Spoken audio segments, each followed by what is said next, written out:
ऐसे में मैंने पहले व्यवस्था का प्रश्न उठाया कि व्यवस्था के अनुरूप हाउस चलना चाहिए।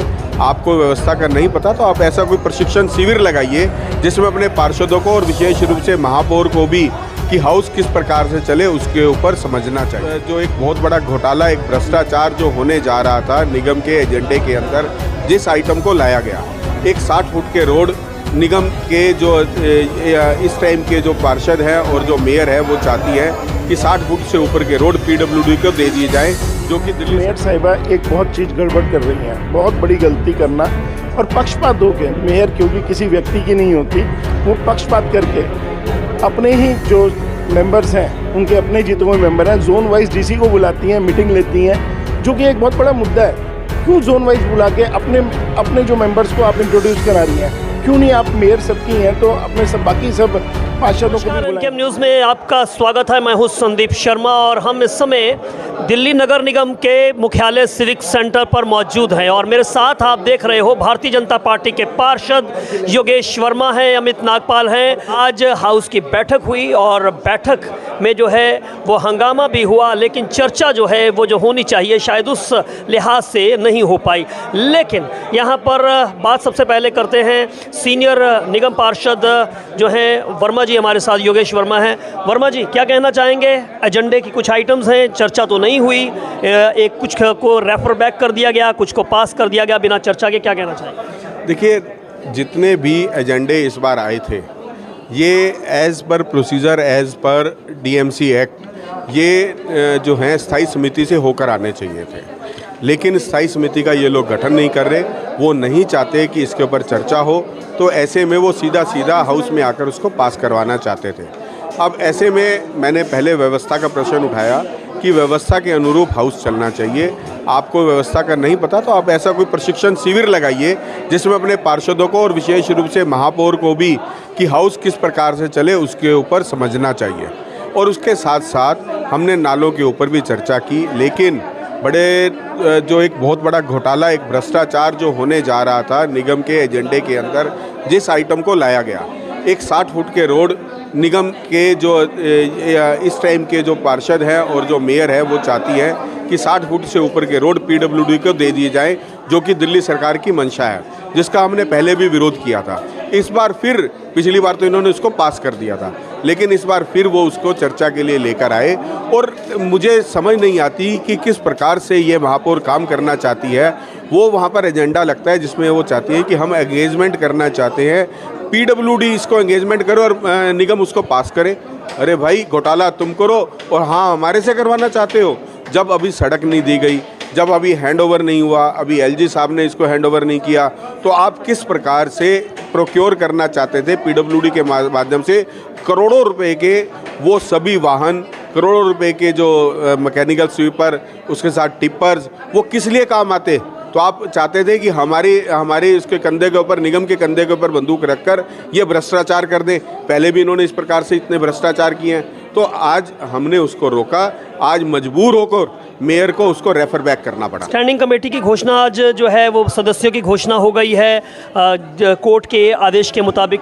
देखिए, आज केवल मेंबर्स की घोषणा हुई है। आज हमने मुद्दा उठाया कि आप जोन की कमेटियों का गठन करो जल्द से जल्द, और गठन करने के बाद स्टैंडिंग कमेटी बने, क्योंकि जोन से भी स्टैंडिंग कमेटी के मेंबर चुनकर आते हैं, तभी जाकर वो स्टैंडिंग कमेटी बन पाएगी। तो अमित नागपाल हैं यहाँ पर हमारे साथ। अमित जी क्या कहना चाहेंगे?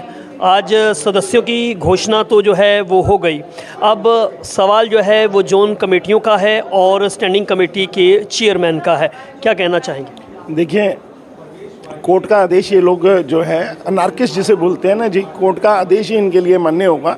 ये कोर्ट के अंदर जो कोई ये लेके गए हैं कि 10 मेंबर जो हैं जैसे ही चुने जाएंगे, जैसे ही कोर्ट आदेश करेगा उसके बाद मुझे लगता है कि स्टैंडिंग कमेटी के जो मेंबर्स हैं बाकी भी चुने जाएंगे, जोन कमेटियां भी चुनी जाएंगी। पर मेयर साहिबा एक बहुत चीज़ गड़बड़ कर रही हैं, बहुत बड़ी गलती करना और पक्षपात होके, मेयर क्योंकि किसी व्यक्ति की नहीं होती, वो पक्षपात करके अपने ही जो मेंबर्स हैं उनके अपने जीते हुए मेंबर हैं जोन वाइज डीसी को बुलाती हैं, मीटिंग लेती हैं, जो कि एक बहुत बड़ा मुद्दा है।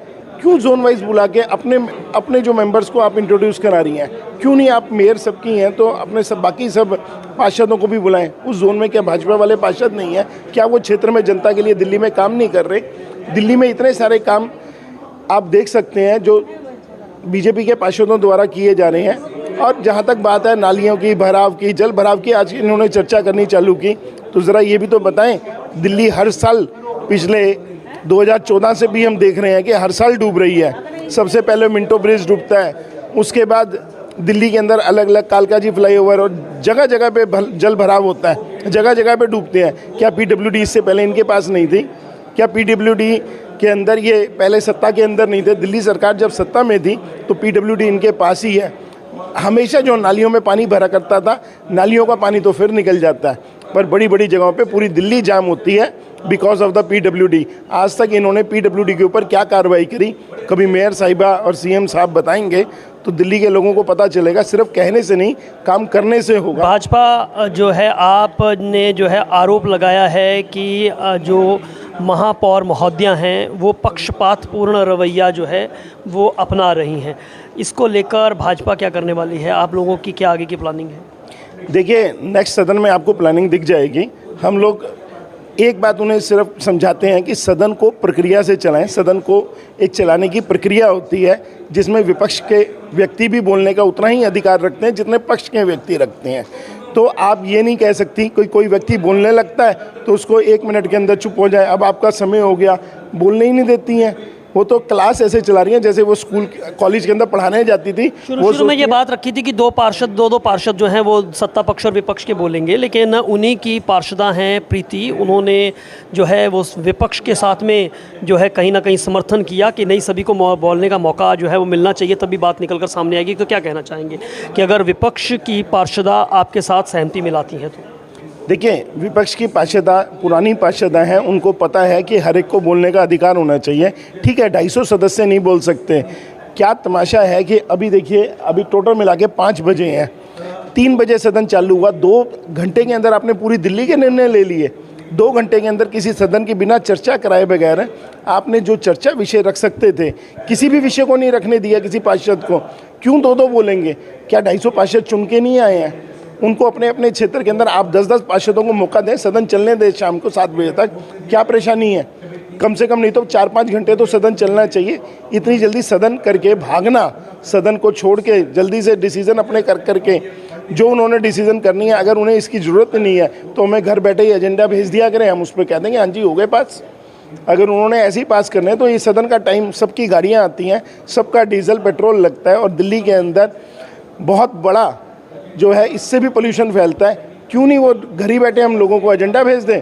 पास है तो हम मान के आ जाएंगे जी पास है, क्या जरूरत है इस निगम को लगाने की? तो कुल मिलाकर एजेंडे को ऐसे ही पास कर लिया जाए। वो घर घर पे जो एजेंडा जो है वो पार्षदों को भेजते ही हैं। तो बिना चर्चा के जिस तरह से एजेंडा हाउस में पास हुआ है, इस प्रक्रिया को लेकर जो है भाजपा के पार्षद जो हैं वो प्रश्न चिन्ह लगाते हुए नजर आ रहे हैं। Sandeep Sharma, NKM news.